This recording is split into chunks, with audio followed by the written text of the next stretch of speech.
nyalo mar chopo e bengi kacha mar mondo mi ogol omenda mare. Matiende ni pesa ma kamano nyalo bedo kata e bengi, wachiw ranyisi thuolo mar dweche 3 kata thuolo mar dweche 6 kapok ogole. Pesa ma kamano kobudho ahinya e bengi kapok ogole, ang'o matimore? Kose podi jaduong' biro mana yude ko amua ni koro wadhi agole ka koro ponono osechopo kata 20,000, mano kosebedo kuom dweche mathoth. Mano bende nyalore kose budho kuom thuolo moro ponono pesa no ok onyal golo kendo.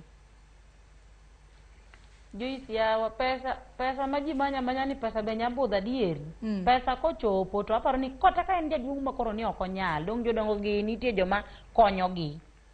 Makonyogi kata an chien ka ne dawa ne nie program no to nitie ng'ama ne konyo. Donge ng'ama ne konye cha oyiene mar dhi kacha kata ka dayo tuo to ene mowacho ni an ng'ane abiro ka nikech dayo ni tuo. Barupe ge manyiso ni dayo ni tuo nikech tie jomoko bende kosewinjo ni pesa osebiro to dayo cha dong pok owinjo ni e gweng' samoro kata redio onge godo. En odhi to odhi okawo pesa no, dayo chakia. Koro ing'e ni dayo bet ga kaka pani pesa pok nobiro, kara pesa no osebiro chon ba ng'ato ne osegolo. Mano miyo samoro iyudo ni ka ng'ato dhi kawo pesa titame ni pesa ok inyal kawo kionge gi ng'acha, koro chuno ni nyaka oting' mana jatuo cha odhi godo. Ka en jatuo mok nyal to en gi barua manyiso ni jatuo ni to bedrien ma en to ok onyal chung' nobiro kawo ka, then mano koro inyalo miye pesa. Ate nyaka sani bende nitiere kaka pesa no wang'e ni bengi mopogore opogore tinde nitiere kod gino miluongo kanyo ni mobile banking.